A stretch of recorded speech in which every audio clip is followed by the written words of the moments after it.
Bonsoir, chers compatriotes, mesdames et messieurs, chères sœurs, chers frères, chers parents, amis de la Côte d'Ivoire. Nous sommes ce soir devant vous parce que la situation que nous vivons dans notre pays depuis bientôt 2 mois est une situation extrêmement difficile. C'est pour cette raison que toute activité cessante, nous reprenons notre bâton de lutte là où nous l'avions laissé, parce que cela fait exactement 2 mois que nous ne sommes plus venus devant vous pour des directs, pour des raisons évidentes de santé, mais également c'était une occasion pour nous d'observer la situation sociopolitique en Côte d'Ivoire. Et là où nous sommes arrivés, il est question de donner de la voix, comme nous l'avons toujours fait, pour expliquer un certain nombre de choses, mais surtout encourager, saluer le peuple de Côte d'Ivoire qui lutte contre une tyrannie, contre un régime totalitaire, celui installé à coups de bombe par la France en 2011 en Côte d'Ivoire. Je salue mon frère Achille Lalé, Adama Sanogo, mon jeune frère Chris Sans Recul, mon frère de toujours Alessi Gnagno. Je salue Rosine Bagou, tous ceux qui nous prennent maintenant en ligne. Nous vous saluons.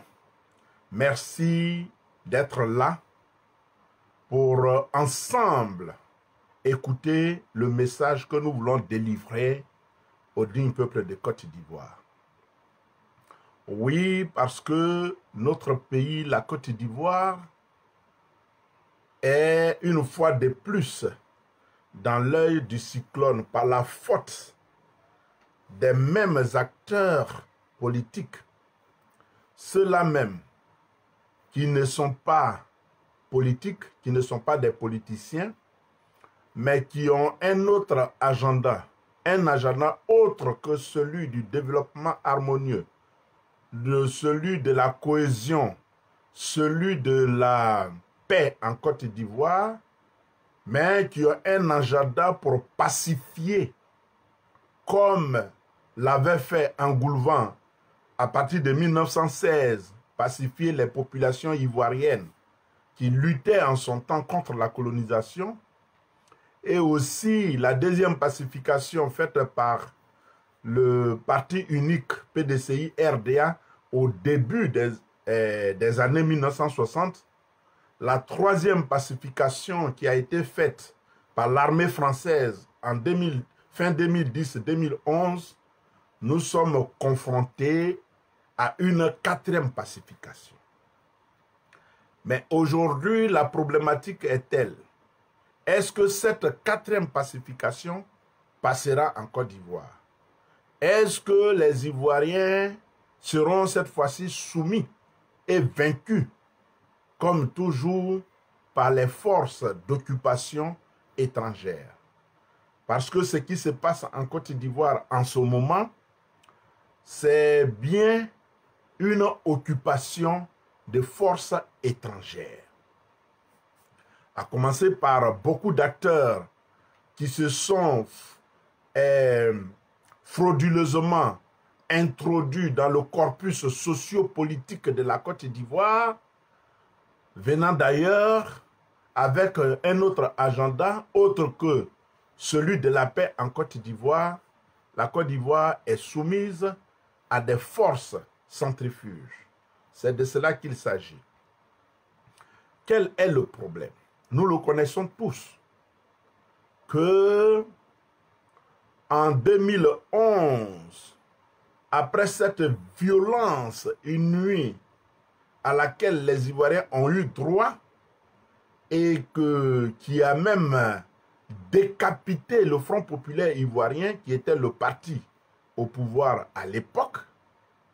Après donc cette violence qui a vu les Ivoiriens être dispersés dans tout le monde entier parce qu'ils devaient être en exil s'ils ne voulaient pas être soit en prison ou être sous terre, nous pensions que ceux qui ont fait cela, ayant arrivé à leur objectif, leur but qui est de diriger la Côte d'Ivoire et la piller, après 10 ans, ils allaient s'assagir et permettre à une restauration de la Côte d'Ivoire, permettre à une réconciliation entre les fils et les filles de la Côte d'Ivoire.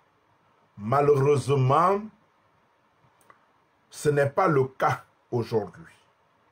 Oui, c'est de façon pas volontaire, mais pour une question politique et de principe même de vie, que le Front populaire ivoirien, en 2015, a boycotté les élections générales en Côte d'Ivoire, même depuis 2011.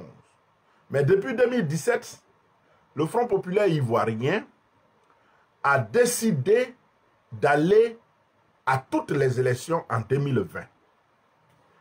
Il a suffi que le Front populaire ivoirien fasse ce discours.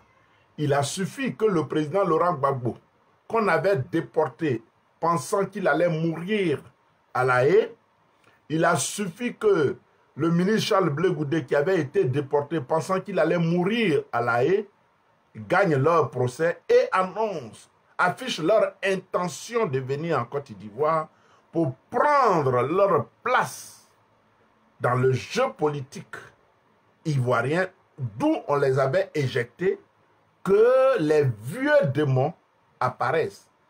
Mais cela ne nous surprend pas. Pourquoi? Parce que si le président Laurent Gbagbo n'avait pas dit qu'il était candidat, ou du moins la base électorale du président Laurent Gbagbo, qui se retrouve aujourd'hui au sein de EDS, Ensemble pour la démocratie et la souveraineté, si cette base n'avait pas présenté la candidature du président Laurent Gbagbo pour cette élection, on n'aurait pas eu ce que nous voyons. Parce que les puissances étrangères de la communauté internationale, surtout la France, ne veulent pas voir le président Laurent Gbagbo retourner et prendre sa place sur la scène politique ivoirienne. Souvenez-vous, lors du procès, du faux procès pour moi, mais du procès de la honte pour d'autres, de La Haye, pourquoi on refusait les libertés, les demandes de liberté provisoire au président Laurent Gbagbo? Il a été clairement dit qu'il bénéficiait d'un vaste réseau de partisans et que s'il était libéré, ses partisans allaient l'amener à la présidence de la République. C'est pour ces raisons qu'on ne voulait pas le libérer. Mais le dossier d'accusation étant vide, on ne pouvait pas le garder, donc il a gagné son procès. Il a suffi qu'il annonce son intention de retourner en Côte d'Ivoire, qu'on mette en place tous les stratagèmes pour l'y empêcher. Refus de passeport diplomatique, refus de passeport ordinaire. Casier à la place de passeport, c'est casier judiciaire rempli de condamnations à 20 ans de prison. C'est la même chose, c'est la même chose valable pour le ministre Charles Blé Goudé. Donc, tous ceux qui ont un langage souverainiste, tous qui ont un projet de libération totale de la Côte d'Ivoire, mais le régime actuel et ses parrains ne veulent pas en entendre parler.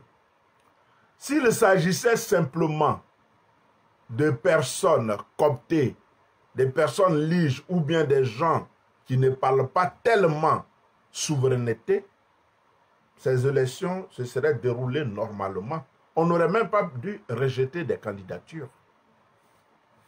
Deuxième aspect des choses, il a suffi cette fois-ci, par une pédagogie mise en place par nous, que l'ensemble des forces politiques ivoiriennes, autres que le RDR, se retrouvent dans une coalition unie pour une unicité d'action contre le régime autoritaire, dictatorial et totalitaire d'Abidjan.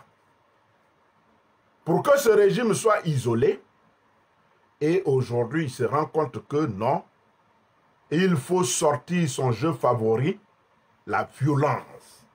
Mais cette fois-ci, ce n'est plus seulement sur les acteurs politiques, c'est-à-dire les dirigeants de l'opposition, mais c'est sur le peuple de Côte d'Ivoire que cette violence est exercée. Quel est leur objectif? La démarche est connue.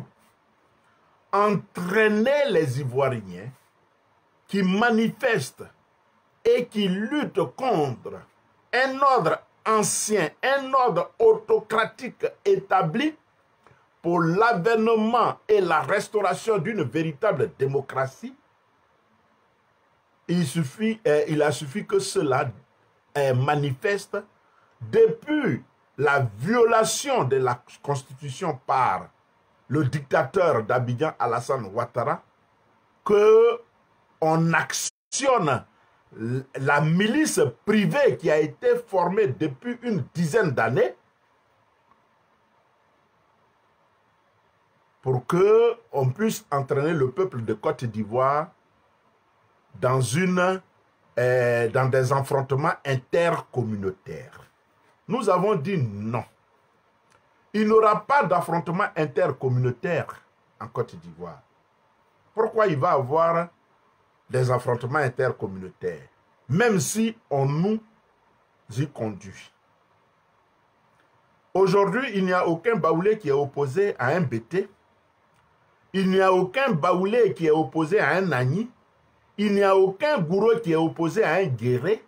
Il n'y a aucun Yakuba qui est opposé à un Guéré. Il n'y a aucun. C'est nous faut même, je vais plus loin, qui est opposé à un Guéré, à un Yakuba. Non. Les Ivoiriens autochtones de souche, dans leur ensemble, ont répondu présent à l'appel de leur leader, qu'il soit Sénoufo, qu'il soit Koyaka, qu'il soit Maouka, qu'il soit Yakuba, qu'il soit Oué, qu'il soit Gouro, qu'il soit Gman, qu'il soit Ébrié, qu'il soit Alagyan, qu'il soit Aïzi, Akouri, Adjoukourou, Bété, Dida, Godier, Abouré, Atié, Agni, Baoulé. Dans leur ensemble, ces Ivoiriens se retrouvent dans les leaders de l'opposition actuelle. Qu'ils soient même Foulani, Odieneka, tout cela, c'est-à-dire le grand groupe mandin du nord de la Côte d'Ivoire, tous les Ivoiriens parlent le même langage. C'est-à-dire ils se sont mis ensemble pour isoler le régime autocratique et dictatorial d'Abidjan et afin de l'abattre. Oui, c'est le lieu, c'est le mot, afin de l'abattre. Parce que c'est ce qu'il mérite. Quel est donc ce régime politique qui refuse de discuter avec son opposition? Si ce n'est pas en Côte d'Ivoire qu'on voit un président, enfin quelqu'un qui se dit président, mais qui n'a même pas la qualité et la posture ni la compétence des chefs d'État, mais qui est un bandit, un délinquant, un chef milicien qui a servi de bras séculier à une puissance étrangère, la France, il faut le dire, qui, à travers lui, a toujours voulu soumettre le peuple de Côte d'Ivoire à l'effet de maintenir sa mainmise. Sinon, Gbagbo n'a rien fait. Gbagbo, parce que tous ceux qui ont animé la rébellion de 2002 en 2011 se retrouvent aujourd'hui dans l'opposition. Ça veut dire quoi? Le projet politique qu'il disait porter était un faux projet. C'était tout simplement un prétexte fallacieux pour déconstruire un pouvoir qui voulait la refondation de la Côte d'Ivoire en vue de la souveraineté de la Côte d'Ivoire. C'est ce que cette puissance étrangère a vu et a abattu ce régime à coups de bombes. Et donc, leur poulain est là. Il faut de façon hypocrite, de façon idiote, le soutenir pour qu'il puisse faire le travail. Parce que, au temps colonial, c'est de façon ouverte, à visage découvert, que la France agissait. Mais aujourd'hui, elle passe par des idiots, comme les Ouattara, qui sont en fait des agents locaux, ces agents locaux en Afrique. Des vauriens, des personnes qui ont été formatées à l'effet de tuer leurs propres parents pour la gloire de la France. Et c'est ceux-là qui font vivre cette puissance coloniale qui nous embête tout le temps. Donc, c'est de cela qu'il s'agit. C'est pour dire quoi ce soir? Il n'y aura pas d'affrontement intercommunautaire. Si c'est sur ce terrain qu'on veut nous envoyer, ils auront échoué. Ils n'auront pas de Rwanda.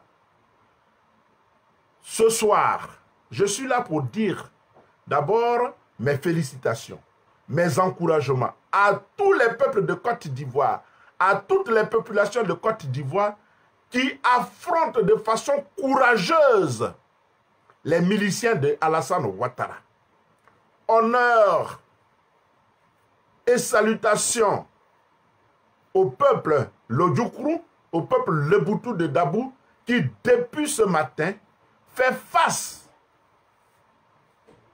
à une horde de miliciens armés par encore de supplétifs qui sont des agents locaux, qui sont ses propres fils, dont Essis Emmanuel, qui serait, dit-on, ministre de Ouattara, parce que ses parents lui auraient refusé, ou bien lui ont refusé de faire, dans le cadre du boycott actif décrété par l'opposition, dans le cadre de la désobéissance civile, les parents de Lopou, et je crois, PAS, ont refusé que M. Essis Emmanuel, militant du RHDP, puisse tenir un mythe dans leur village. Mais c'est leur village.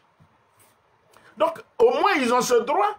On n'est plus en démocratie. C'est quand on est en démocratie qu'on peut dire non, on est en démocratie dont chacun est libre de faire ce qu'il veut. Mais dans l'état actuel des choses, à Korogo, on n'a jamais pu tenir un meeting là-bas. Même les forces proches de Soro, en son temps, qui ont voulu tenir des meetings, ont été mis en prison. L'étudiant Soro Kognon a été tué par le RDR parce que tout simplement il voulait manifester. Donc ce n'est pas à Korogo qu'on peut aller tenir un meeting. On ne peut pas, donc on ne peut pas nous parler de démocratie. Et puis les populations de Lopou, de Pass, donc je veux dire de tous les villages de Dabou, je veux parler de Ngati, je veux parler de Anebe, je veux parler de Yassap, je veux parler de Debrimou, je veux parler de Vieux Badien, je veux parler de Toupa, je veux parler de de Mopoem, tous ces villages qui sont des militants de l'opposition ont le droit d'empêcher la tenue de meetings dans leur village. C'est leur village. Et ils sont là pour exécuter un mot d'ordre.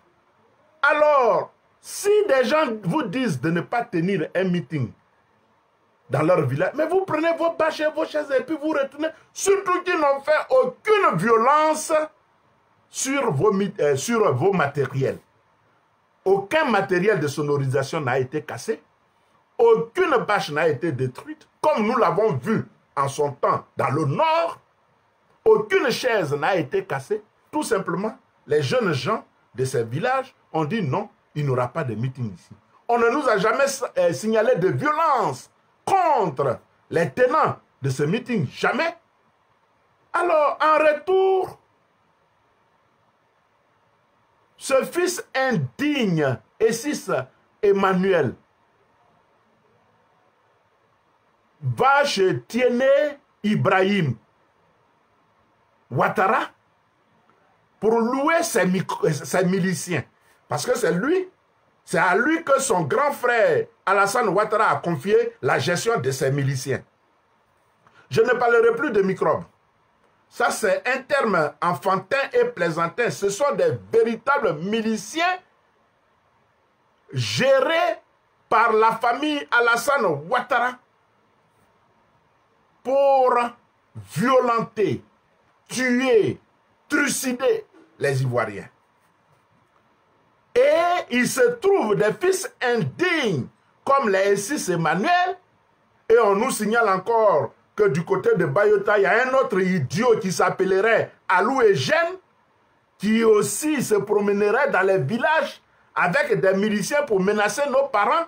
Et il se trouve encore qu'il y a une salope du côté de Djiberoua qui s'appelle Rose Belmonde, ou bien je ne sais pas comment elle s'appelle, Dogo, qui menacerait nos parents à Djiberoua. Il se trouve encore qu'il y a une idiote inculte du côté de Tumodi, du nom de Raymond Godou, qui menace les parents baoulés. Parce que tout simplement, les populations ivoiriennes veulent afficher et manifester leur droit à la différence.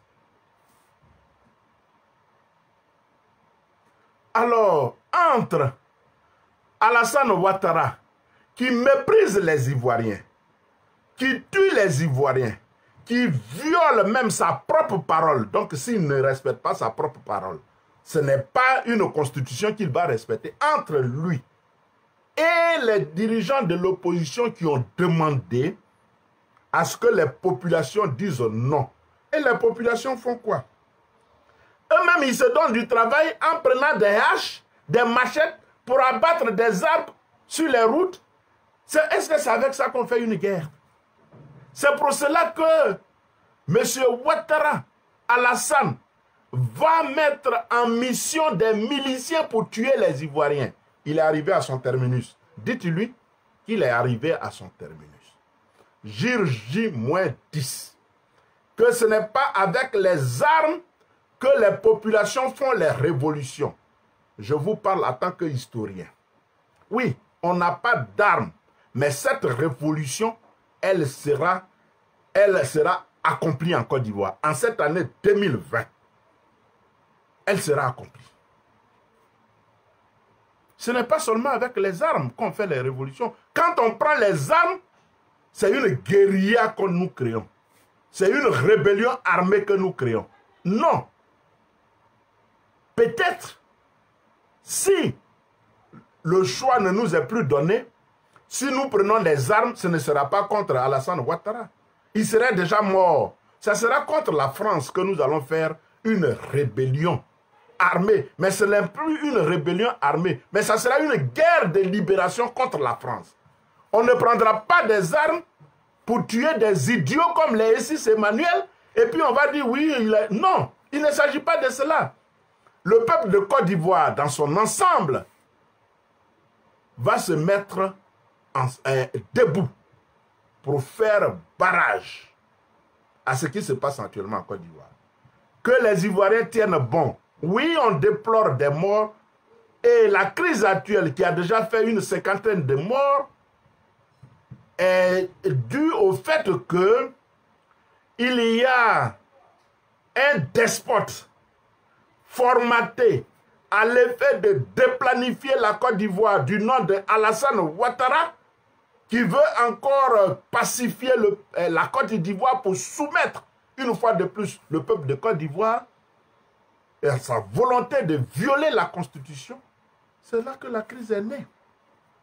Alors, il est faux de dire que ce sont les opposants qui ont créé cette crise. Non. Mais on l'a toujours dit que la paix dans un pays dépend de la posture de l'opposition. Hier, Alassane Ouattara, excusez-moi, était dans l'opposition. Il n'a jamais voulu accepter et respecter toutes les lois de la Côte d'Ivoire, comme à son habitude. Mais il ne s'est pas arrêté là. Avec ses parrains français, ils ont monté une rébellion qu'ils ont confiée à Soro Guillaume. Et dans leur démarche et dans leur projet, ils disaient qu'ils luttaient contre la xénophobie. Et en fin de compte, ils voulaient comment dirais-je, instaurer une démocratie en Côte d'Ivoire. Mais demandez à Soro Guillaume aujourd'hui de nous faire le bilan. Est-ce que cette démocratie a été instaurée? Non. Si cette démocratie avait été instaurée, Soro Guillaume ne se retrouverait pas en exil comme nous. Donc, ils ont menti sur toute la ligne. Mais c'était tout simplement pour déplanifier et déstructurer la Côte d'Ivoire à l'effet de casser une dynamique qui se mettait en place, la dynamique de la souveraineté, la dynamique de l'indépendance vraie. C'est ce que nous voyons aujourd'hui. Donc, c'était ça leur projet. Ayant échoué, ils veulent toujours continuer pour nous soumettre, mais nous disons non. Parce que la Côte d'Ivoire nous appartient. C'est notre pays. Nous, on n'a pas un autre pays. C'est la Côte d'Ivoire. Comme on le dit chez nous, c'est là-bas qu'on a enterré nos nombrils. Quand on est né et puis on a coupé, c'est là-bas qu'on a enterré. On n'a pas une autre patrie. C'est pour cela que les Ivoiriens, aujourd'hui, comme un seul homme, se dressent contre cette dictature. Et ils vont gagner. À la communauté internationale, je voulais demander tout simplement de me dire à quel niveau de violence Ouattara Alassane, ou bien quel niveau de violence Ouattara Alassane doit atteindre d'abord avant qu'elle n'intervienne. Je ne veux pas d'émission de cette communauté internationale dans les affaires de la Côte d'Ivoire. Non. On a vu la catastrophe que la CEDEAO a produite. Donc, je n'entends rien de la communauté internationale. Mais c'est la communauté internationale hier qui disait qu'il n'y avait pas de démocratie lorsque le président Laurent Gbagbo était le président de la Côte d'Ivoire. Et au moment où il les appelait dans leur fausse crise qu'ils ont créée, qu'ils ont appelée crise post-électorale, il les appelait à la discussion. Ce que Ouattara ne fait pas aujourd'hui. Il les appelait à la discussion et il s'est humilié même pour dire, moi, Gbagbo Laurent, venez, on va récompter les votes. Si on récompte les votes et que j'ai été battu par mon adversaire, je m'en vais m'asseoir à maman. Je n'aurai pas de honte à cela. Ils ont fui ce débat pendant que le président Laurent Gbagbo préparait la sortie de la crise qu'ils ont créée. Eux, ils préparaient la guerre. Ouattara préparait la guerre. La France a demandé à Ouattara de préparer la guerre. Et c'est toujours par l'élection que Ouattara passe. Hier, il est passé par l'élection et il a fait la guerre pour être président de la Côte d'Ivoire. Aujourd'hui, la Constitution lui interdit d'être candidat. C'est par les élections encore qu'il va passer pour faire la guerre et être encore président de la Côte d'Ivoire. Mais cette fois-ci, ça ne passera pas. À la communauté internationale, surtout à la France, dont le ministre cupide, hypocrite, corrompu, Le Drian, le ministre des Affaires étrangères, un homme qui fait preuve de peu de responsabilité quand il s'agit de l'Afrique, qui est raciste quand il s'agit de l'Afrique.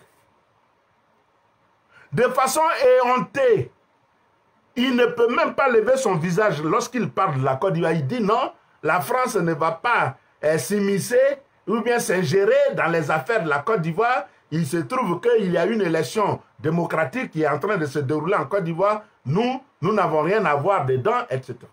Et la Constitution qui a été violée. Chez vous en France, M. Le Drian, Macron et Emmanuel peuvent violer la Constitution et les Français ou bien les autres politiques vont le laisser? Pour qui vous prenez, vous?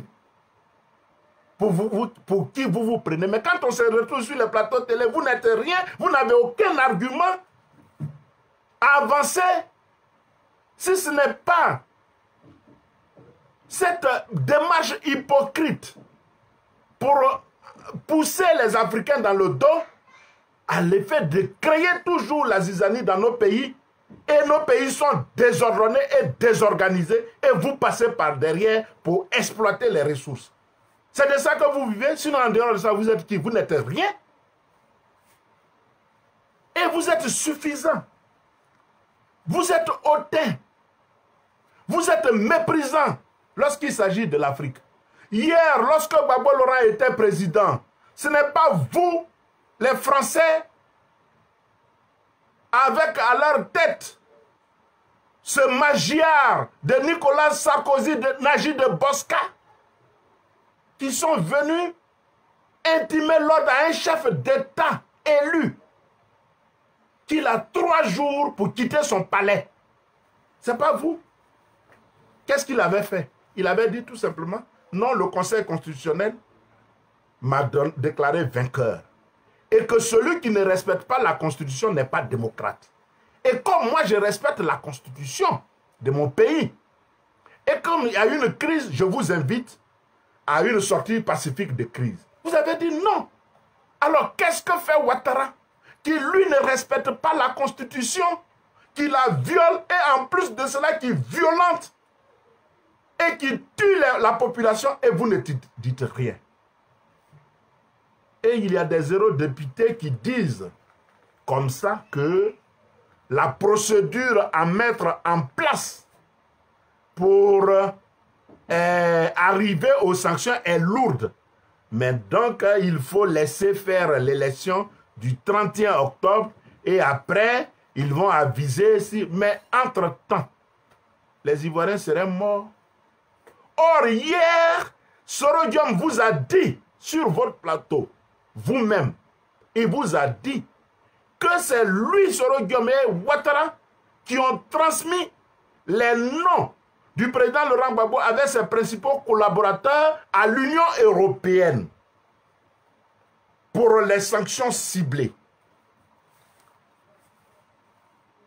À quel moment ou bien quel degré de violence que vous voulez que la Côte d'Ivoire atteigne d'abord avant au moins de faire des communiqués. Aujourd'hui, il n'y a plus de résolution de l'ONU qui donne mandat à la force licorne ou bien au 43e BIMA ou bien à la force française en Côte d'Ivoire pour agir. Non, ça n'existe plus.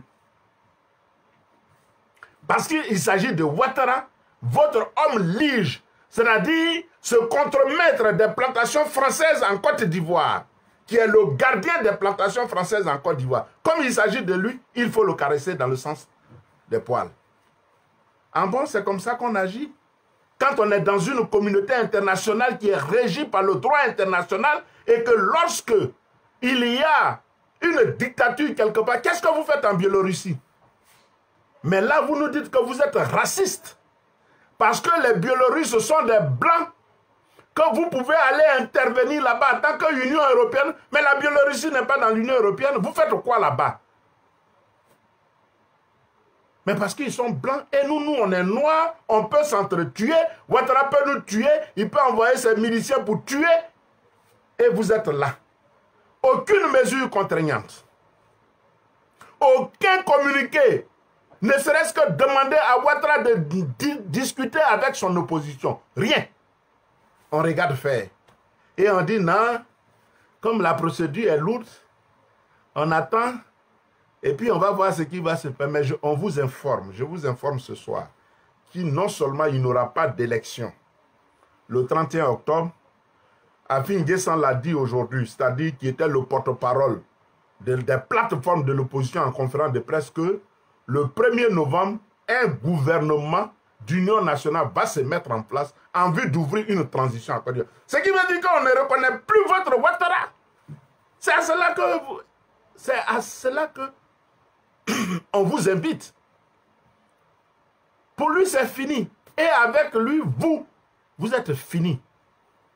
Parce que vous n'avez pas su gérer la crise que vous-même vous avez créée. Vous n'avez pas su gérer ça. C'est maintenant que vous allez voir. Le peuple ivoirien, on l'a toujours insulté. Mais vous ne savez peut-être pas. Tous les peuples, aucune dictature ne peut jamais vaincre un peuple. Nul n'est jamais assez fort pour être fort tout le temps. C'est vous qui nous dites ça. Et peut-être vous ne savez pas comment les présidents quittent les pouvoirs en Côte d'Ivoire. Je vais vous faire un petit historique. En 1997, nous, les acteurs étudiants que nous étions, ayant été formés clandestinement dans des cercles d'études politiques au GRTO par nos aînés, les Krafélis, les Étienne Amouakon, les Adizaourou, les Babo Laurent, etc., que nous avons su créer la brèche et tout le monde s'est engouffré dedans et nous avons eu le multipartisme en 90. Oufoué n'a pas survécu au multipartisme. 3 ans plus tard, il est décédé, il est mort. Donc Oufoué a quitté le pouvoir par décès. Vous voyez? Quelque temps après, Henri Konan Bédié est venu. Et là encore, c'est parce que nous étions, nous, de l'opposition démocrate, et on voulait instaurer une démocratie en Côte d'Ivoire, que nous avons su soutenir Henri Konan Bédié contre le putschiste notoire Ouattara qui voulait encore violer la Constitution à son article 11, qui faisait du président de l'Assemblée nationale, qui était le président Henri Konan Bédié, le successeur constitutionnel du président Defin. Nous avons dit, par la voix du président Laurent Gbagbo, qui nous a dit, d'abord, Oufoué est mort, c'est notre père. On ne fera pas de manifestation si son corps doit durer 6 mois. À la mort, 6 mois, le RPI n'a pas d'activité.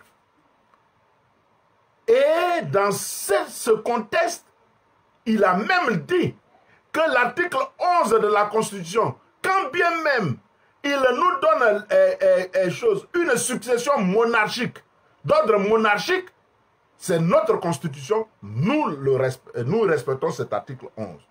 C'est comme ça que le président Henri Konan Bédié a eu une force, parce qu'il craignait le Front populaire ivoirien. Mais nous, on est légaliste. Et c'est comme ça qu'il a pu faire sa déclaration contre Ouattara. Le même Ouattara. Et en 1999, le Ouattara qui a dit que lui n'attendrait pas chose, il va frapper ce régime et il va tomber. Il a fait le coup d'État en 1989. Non, Bédié est parti par coup d'État. Est venu l'intermède transitionnel ou bien transitoire du général Guéhi Robert. Lui aussi, on pensait qu'il allait faire comme Raoulis, Mais dès mai 2000, lorsque nous l'avons vu arborer le costume avec la pochette assortie de la pochette blanche à la Houphouët, on a dit oui, c'est fini. Lui là, il va vouloir être président. Et comme c'est un militaire, il va prononcer, il va faire le prononciamento. Mais ça n'a pas raté. Quand bien même il a été battu à la régulière par le président Laurent Gbagbo, en 2000, il a voulu se maintenir. Et le peuple de Côte d'Ivoire, jamais un peuple n'est sorti comme ça en une seule journée à Abidjan. Jamais, partout sur tout le territoire ivoirien. Jamais. Le peuple de Côte d'Ivoire est sorti. Quand bien même il avait ses chars, il avait aussi sa milice des Boka-Yapi, mais c'est par hélicoptère qu'il a quitté Abidjan pour aller à Toukouzou, aux Alem. Il a fallu que le président Laurent Gbagbo négocie avec lui en lui disant « Il faut rentrer dans la République pour qu'il revienne ». Que dire du président Laurent Gbagbo? Tout le monde connaît l'histoire. Un démocrate. Quelqu'un qui n'a jamais mis un opposant en prison, ni un journaliste en prison. Qui a même fait un dialogue direct avec tous ceux qui avaient les armes contre lui. Qui a même nommé le chef visible de la rébellion d'alors Premier ministre, dont son premier collaborateur. On dit qu'il n'était pas démocrate. C'est sous les bombes de l'armée française qu'il a quitté le pouvoir. Donc, aucun président d'Houphouët-Boigny jusqu'à Gbagbo Laurent, ivoirien, n'a quitté tranquillement le pouvoir. Alassane Ouattara ne va pas échapper à son destin d'homme violent, d'homme inutilement méchant. S'il a la chance, il va prendre son hélicoptère, il va aller au 43e Bima et ils vont l'embarquer pour l'amener chez lui. Mais s'il n'a pas la chance, ce sont les crocodiles de la lagune ébriée qui vont le bouffer. Il ne va pas s'échapper. Dites-lui ça. Il ne va pas s'échapper. Il ne va pas échapper à son destin. C'est une loi naturelle en Côte d'Ivoire. Voilà. Donc, c'est une question de temps. C'est ce que j'aimerais dire ce soir aux Ivoiriens. C'est l'échéance qui est retardée. C'est pour cela que je vous invite à vous armer de courage. Nous sommes dans un processus qui est enclenché. Et la fin de ce processus, c'est quand le dictateur d'Abidjan va tomber, que le processus va prendre fin. Ce n'est pas maintenant. Donc, armons-nous de courage. La liberté se nourrit de sang. Il n'y a jamais eu un peuple qui a été libre sans qu'il y ait des martyrs. C'est vrai qu'il y a eu déjà assez de morts depuis une vingtaine d'années. Depuis 2020. 2000, pardon. Il y a eu déjà assez de morts. On peut même parler de 50 000 morts. Mais tant que nous n'avons pas réussi à écraser ce dragon, à écraser ce diable, parce que quand nous aurons fini d'écraser Ouattara, la France, ça sera fini pour elle. C'est parce qu'il se trouve encore des idiots comme les Ouattara qu'ils peuvent formater et retourner contre le peuple de Côte d'Ivoire que la France a encore un semblant de vie en Côte d'Ivoire.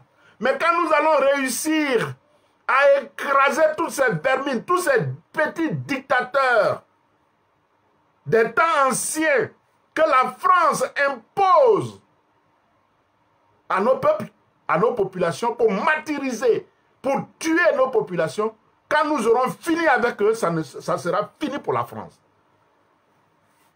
Elle le sait. C'est un processus irréversible dans lequel nous sommes engagés.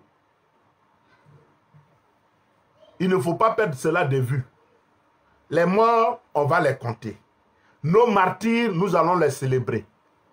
Dans un pays, on n'a jamais tué tout le monde. Sinon, le Rwanda n'existerait pas aujourd'hui. Même si ça a été une anarque. Le Rwanda n'existerait pas aujourd'hui. On a vu en novembre 1989, Timișoara, en Roumanie, pour faire tomber le génie des Carpates, Nicolae Ceausescu. On a vu.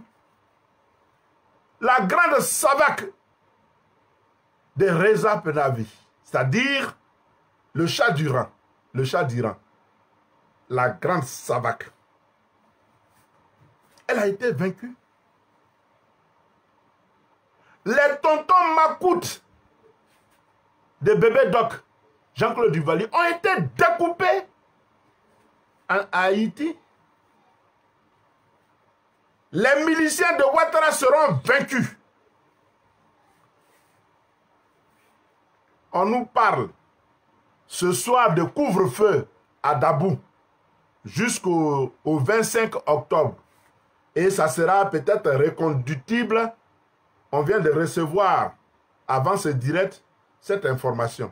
Et ça sera reconductible selon la situation sur le terrain. Mais c'est parce que les populations du Leboutou ont eu le déçu qu'il y a un couvre-feu. On connaît le mode opératoire de Ouattara. S'ils avaient assiégé nos villages, s'ils avaient fait fuir tous nos parents de Ngati, de Armebe, de Pass, de Lopou, de Toupa, de Mopouem, de Vieux-Baguin, de Brimou. S'ils avaient fait fuir tous ses parents,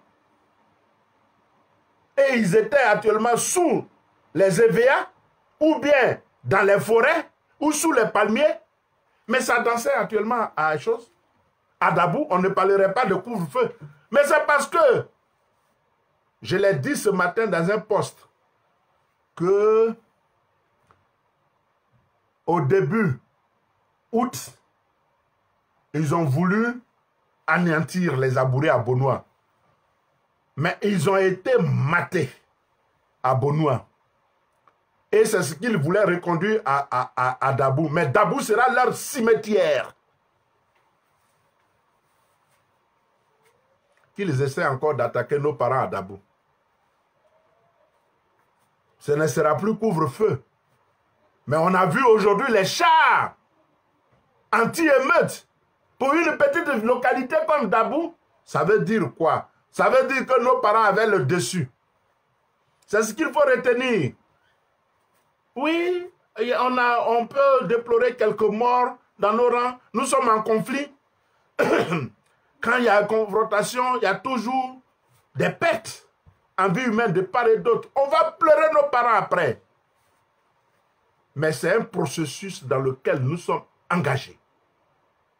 Je salue la détermination des Ivoiriens ce soir. J'invite tous les Ivoiriens à prendre courage. Pour ce qui est de Dabou, j'invite tous les villages à Izi, tous les villages à Kouri, tous les villages à Lagyan, tous les villages Brignan, ce que vous appelez Abikam, à se joindre au digne peuple Leboutou. J'invite même, parce que Dabou, moi je suis de Dabou, Vieux-Baguin. Voilà, moi j'ai eu, ce n'est pas le baccalauréat de l'autre là, hein. Moi j'ai eu un baccalauréat A2 au CSP de Dabou. Donc je suis de Dabou. Donc je connais la ville. De Yopougon jusqu'à avant Lagnébi, qui est le fleuve où il y a le pont de Dabou, jusqu'à Lagnébi, tous ces villages sont des villages ébriés. Depuis Adiopo-Doumé, Songon Dagbe, Songon Branté, Songon Agban, tous les Songons sont des villages ébriés et proches de Dabou. Je les invite à se joindre au peuple de Leboutou. Ils sont combien, les miliciens de Ouattara? Et vous ne pouvez pas les pousser dans les eaux de Lagnébi et dans les eaux de Lagune. Dabou doit être le cimetière des miliciens de Ouattara. Et plus jamais ils n'attaqueront un autre peuple de Côte d'Ivoire. Je voudrais vous dire bonsoir. Nous sommes en guerre. Celui maintenant, je vous invite, tous intellectuels que nous sommes, diaspora partout, de quitter les faux débats et de nous concentrer sur l'ennemi qui est clairement identifié, qui est Ouattara, que nous allons abattre, que nous devons abattre. C'est de cela qu'il s'agit. Il nous a déclaré la guerre. On doit la mener. On n'a pas de fusil, hein? Mais on saura. C'est le soulèvement populaire qui va faire partie Ouattara. Il pensait que c'était de l'amusement. Il méprise les gens. Lui, il se pavane, hein, dans la Côte d'Ivoire en avion. Pourquoi il ne prend pas de voiture? Quand on fait campagne dans un pays sous-développé comme la Côte d'Ivoire, il se targue d'avoir fait des routes. Mais pourquoi il ne prend pas sa voiture pour parcourir les routes, les hameaux? C'est là-bas qu'on bat campagne. C'est pas en l'air. Qui habite en l'air et il se pavane en avion? C'est ça qui est un président. Il ne connaît même pas Guéhio. Parce qu'il ne peut pas prendre la route Gagnoa-Guéhio. Il va faire 3 nuits avant d'arriver à Guéhio. C'est lui là qui est président et c'est lui qui dit qu'il fait campagne. Il fait campagne contre qui? Contre lui-même. Parce qu'il est seul candidat. Donc c'est avec qui il fait campagne? Ou bien c'est pour dénigrer les Ivoiriens et appeler ces miliciens à attaquer les Ivoiriens qui se promènent. Parce qu'à chaque fois qu'il arrive dans une localité, il déverse des cargaisons de fusils là-bas pour armer ses miliciens. C'est pour ça qu'il se promène. Sinon, c'est quelle campagne? On ne parle de campagne électorale que lorsqu'il y a des adversaires clairement identifiés et connus et qui sont également sur le terrain. Parce que quand on parle de campagne, on ne parle pas de bilan. C'est en Afrique seulement et c'est avec des idiots comme Ouattara qu'on parle de bilan. Mais dans une campagne présidentielle, on parle de projet de société et de programme de gouvernement. On ne parle pas de bilan. J'ai fait un pont à Ferkessédougou. J'ai construit une latrine à Touba. C'est ça qui est campagne présidentielle. Quand on fait une campagne présidentielle pour une élection aussi importante, on présente un projet de société et un programme de gouvernement. Pour dire, quand je serai élu, je vais faire ça. Je vais faire ça. Mais on ne s'assoit pas sur ce qu'il appelle bilan.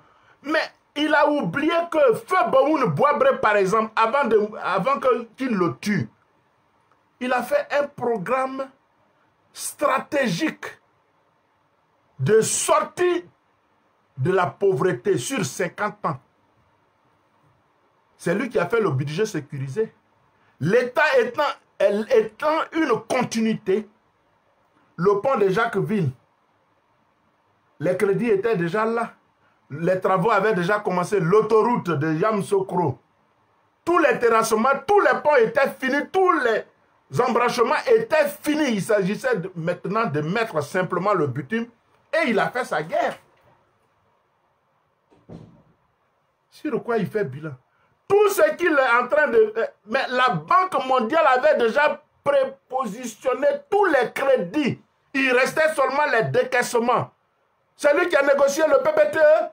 Mais c'est avec l'argent qu'on travaille. 11 000 milliards. Il a mis ça où? Et il parle de bilan. Dans une campagne présidentielle, on ne parle pas de bilan. On parle de projet de société et de programme de gouvernement. Ne pouvant rien proposer aux Ivoiriens, il leur propose la guerre. Mais il va périr cette fois-ci dans cette guerre. Est-ce que c'est lui qui a créé la Côte d'Ivoire? Ce n'est pas lui. Oufoué même qui se targuait d'être le père de la nation, il est mort. Donc ce n'est pas lui qui vient de nulle part, qu'on ne connaît pas, qu'on nous a imposé qu'il ne va pas mourir. Mais il va périr dans les eaux de la lagune d'Abidjan. Il va périr dans le Badama. Il va périr dans le fleuve Ibo. Il va périr dans la Comoé. Dites-lui ça. Ce n'est pas lui qui a mis la Côte d'Ivoire. Toute chose a un temps. Son temps est arrivé. Est-ce qu'il pensait, lui, Ouattara, que les Ivoiriens allaient se dresser contre lui? Il n'avait jamais pensé à ça. Donc s'il était un homme intelligent et normal, il allait même s'asseoir pour dire, mais qu'est-ce qui m'arrive? Qu'est-ce qui se passe? Je pensais que j'avais soumis ces gens-là.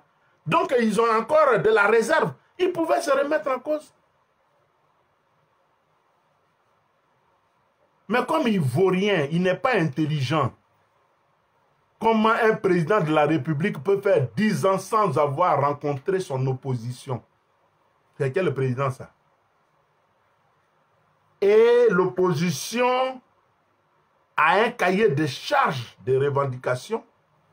Et lui, il envoie des sous-fifs, des vauriens, qui on appelle ministre de l'administration du territoire, qui va rencontrer des leaders d'opposition qui veulent qu'on parle de la vie de la nation. Lui, il est qui? C'est qui Ahmed Bakayoko qui va rencontrer l'opposition là où il s'agit de la vie de la nation qui est engagée. Il parle au nom de qui? C'est qui Ahmed Bakayoko? Ou bien on dit qu'il est premier ministre. Mais premier ministre de quoi? Est-ce qu'en Côte d'Ivoire, être premier ministre a un sens? Lui, un vaurien comme ça, dans un état normal, c'est lui qui peut être un premier ministre?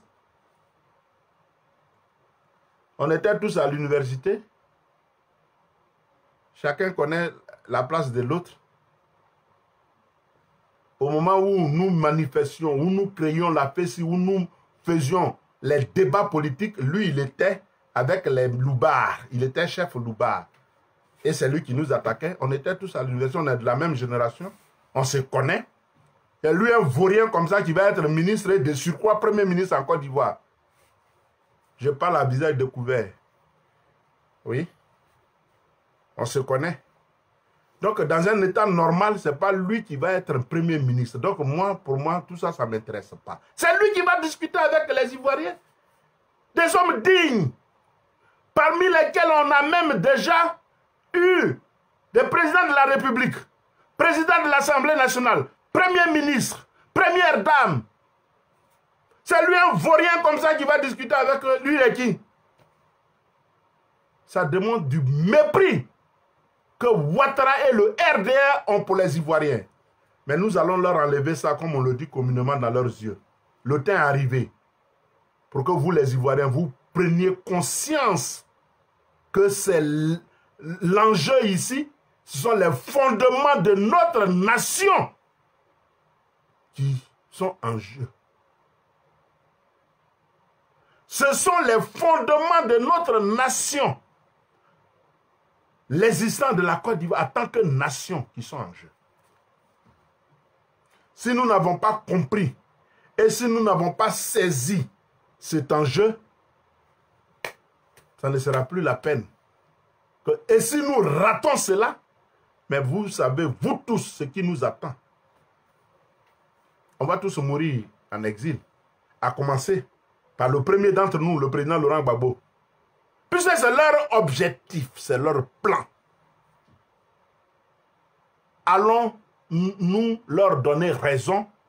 Moi, pour moi, d'abord, je dis non. C'est pour cela et c'est par là que je voudrais terminer. J'invite tous les Ivoiriens, de tous les partis politiques, toutes les Ivoiriennes, de la diaspora. Elles ont déjà assez fait. Je leur rends hommage ce soir. Mais qu'on continue. Tant que Ouattara n'est pas encore parti avec ses miliciens de la Côte d'Ivoire, on n'aura rien fait. Il nous reste 10 jours.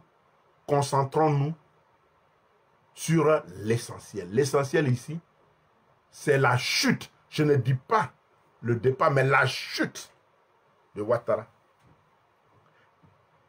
Et comme l'a dit aujourd'hui les leaders de l'opposition, si par extraordinaire, Le 31, il organise son simulacre de scrutin. Le 1er novembre, c'est un gouvernement d'union nationale qui est mis en place pour assurer une transition. Ça n'est fini pour lui. Quoi qu'il en soit, il est comme dans une nasse.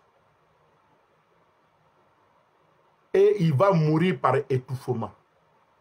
Sur ce, je voudrais dire tous mes encouragements. Je voudrais formuler toutes les prières en direction du peuple de Leboutou qui m'a vu grandir, du peuple de Côte d'Ivoire dans son ensemble qui lutte contre cette violence inouïe, jamais égalée. Vous avez vu, je n'ai même pas parlé de la CEDEAO, hein, parce que ce sont des vauriens. Vous ne pouvez pas avoir vos ressortissants dans la Côte d'Ivoire et vous allez vous comporter comme vous vous êtes comporté. C'est la plus grosse honte que l'Afrique ait enregistrée, comme le disait hier le docteur Assouadou, secrétaire général du Front populaire ivoirien. Sur ce, je voudrais formuler des prières pour le peuple digne de Côte d'Ivoire qui est confronté à une dictature que Dieu fera et que nous allons nous soulever. Les jours là, on les compte, hein. C'est dans ces jours-là que le soulèvement populaire aura lieu pour la chute du dictateur d'Abidjan à la personne de Ouattara. Armons-nous de courage. Soutenons-nous les uns les autres, c'est-à-dire les plus courageux doivent soutenir les moins courageux. Les plus forts doivent soutenir les moins forts, les plus faibles. C'est en cela et c'est avec cette détermination que nous allons réussir et nous réussirons. Sur ce, que Dieu bénisse la Côte d'Ivoire. Que sa main puissante soit sur le peuple de Côte d'Ivoire. À vous qui m'avez suivi, chacune chez lui et chez elle, que Dieu vous bénisse. Ensemble, nous sommes forts et demain, nous réussirons. Bonsoir.